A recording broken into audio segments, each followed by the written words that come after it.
اس کا ایک نام شہر المواسات بھی ہے۔ یہ ہمدردی کا مہینہ ہے۔ ہمدردی تب ہو سکتی ہے جب درد پہچانا جائے۔ ہم درد وہی ہوتا ہے جو درد سے گزرا ہو۔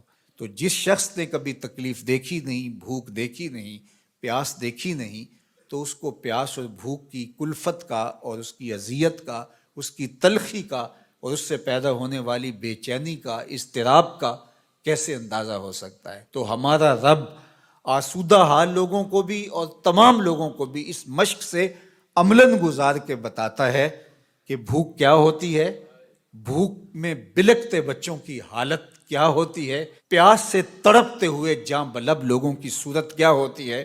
کل جب فلسطین میں تڑپتے ہوئے جاں بلب بچے بھوک اور پیاس سے العطش اور الجوع پکارتے ہوئے اپنی جان دیں تو تمہیں احساس ہو کہ بھوک کی تلخی کس قدر جان لیوا ہوتی ہے۔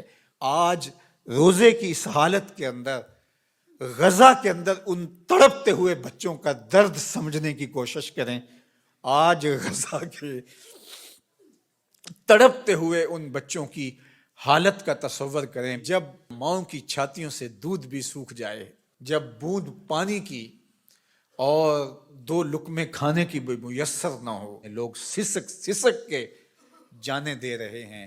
یہ بچے کل قیامت کے دن ساقی حوض کوثر کے سامنے جب ان حکمرانوں کا گریبان پکڑیں گے تو یہ کیا جواب جرم دیں گے اس دن رسول اللہ کے سامنے؟ یہ کیسے اللہ کا سامنا کریں گے؟ یہ بچے ان کو ان کے گریبان سے پکڑ کے جب حشر کے میدان میں گھسیٹیں گے تو یہ قوت نافذہ رکھنے والے، اثر و رسوخ رکھنے والے، یہ بڑی بڑی فوجیں رکھنے والے قیامت کے دن اللہ اور اس کے رسول کے سامنے کیا جواب دیں گے؟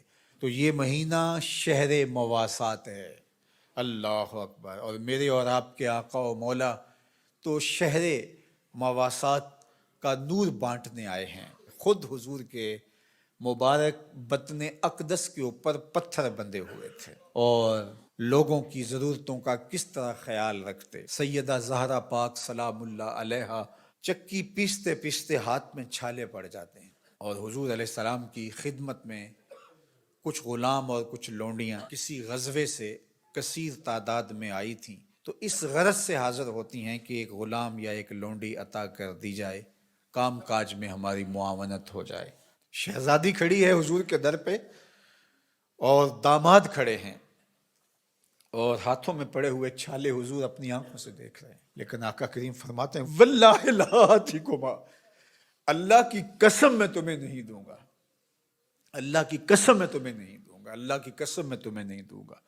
فرمایا میں تو ان غلاموں اور لونڈیوں کو بیچوں گا، اور اس سے جو رقم ملے گی، جو پیسے ملیں گے، بدر اور احد کے شہیدوں کے یتیموں کی کفالت کروں گا، مدینے کے مفلوق الحال لوگوں کی، بیواؤں کی، اراملہ کی، مساکین کی، یتاماں کی کفالت کروں گا۔ اب مجھے یہ بتاؤ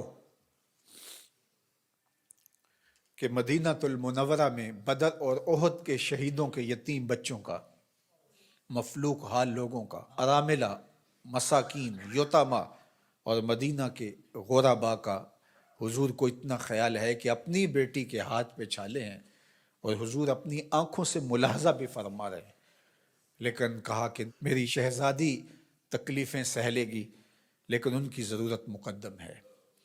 آج غزہ کے یتیموں کے لیے گنبد خضرا میں حضور کا دل کس طرح تڑپ رہا ہوگا؟ تو سیدہ زہرا سلام اللہ علیہا کا تصور آتے ہی امت کے لیے جو ان کا درد ہے، اللہ اکبر، وہ ساتھ ہی یاد آتا ہے۔ وہ شہزادی کونین جن کا تصور آتے ہی تقدس اترنے لگتا ہے۔ آج مخدرات اسلام سیدہ زہرا سلام اللہ علیہا کی بتائی ہوئی تعریف کے مطابق اپنے پردے کی حفاظت کریں، اور یہ امت غالب تبھی ہوگی جب یہ پردے میں سمٹ جائے گی، چاہے سجدے ہیں، چاہے رکوع ہیں، قیام ہیں، اونچے اونچے مینار ہیں مسجدوں کے، بڑے عالی شان گنبد ہیں، بڑی بڑی درس گاہیں ہیں، لیکن حیا کا جوہر لٹ گیا تو سمجھ لو کہ امت اپنا وجود کھو بیٹھی ہے۔ میں آپ سب کو کہتا ہوں کہ یہ جمعے، یہ نمازیں، یہ روزے یہ رسمی طور پہ نہیں ہیں، ہمیں اب عملی طور پہ ایک اسلامی معاشرت کو تشکیل دینا ہوگا، ہمیں رویتاً اپنے آپ کو تبدیل کرنا ہوگا۔ میری آواز میری مائیں، میری بہنیں، میری بیٹیاں سن رہی ہیں، آپ کے نازک کندھوں کے اوپر یہ ذمہ داری ہے کہ آپ نے قوم سازی کا عمل کرنا ہے۔ آپ کی آغوش میں پلنے والی نسل ہی ایک صالح اور پاکیزہ نسل ہوگی۔ تو نہ دانی کہ سوزے کراتے تو دیگر گوں کر تقدیر عمر را۔ اقبال نے کہا میری بہن تو نہیں جانتی کہ جب تو قرآن سوز و گداز کے ساتھ پڑھتی ہے تو تیرے بھائی عمر کی تقدیر بدلتی ہے۔ اور پھر کہا بطول باش و پنہا شو ازی اثر کہ در آغوش شبیر بگیری، اور اگر تو ماں بن کے قرآن پڑھتی ہے تو بیٹا نیزے کی نوک پہ قرآن سناتا ہے۔ آج امت مسلمہ کی بیٹیوں کو سیدہ پاک سلام اللہ علیہا کے اسوہ کو اپنے اندر اتارنا ہوگا۔ اسلام کوئی مشکل دین نہیں ہے، سادہ سادہ عام فہم دین ہے۔ ہماری فطرت کے مطابق ہمارے رب نے یہ دین ڈیزائن کیا ہے، اس دین کے مطابق اپنی زندگی گزاریں۔ میری مائیں بہنیں پردے میں سمٹ جائیں، اپنی اولاد کو قرآن کی لوریاں دیں۔ کوئی دن نہ ہو، کوئی رات نہ ہو کہ ہمارے گھر قرآن نہ کھلے۔ قرآن کی تلاوت سے ہمارے گھروں کا ماحول معطر رہے، ہماری آنکھوں میں پاکیزگی آ جائے، عفت اور پاک دامنی ہمارا شعار ہو۔ وہ غلیظ نگاہیں، وہ گندی اور مکروہ نگاہیں جو غیر محارم کو دیکھتی ہیں، قیامت کے دن آتش دوزخ میں جلائی جائیں گی، ان کے اندر آگ جہنم کی بھر دی جائے گی۔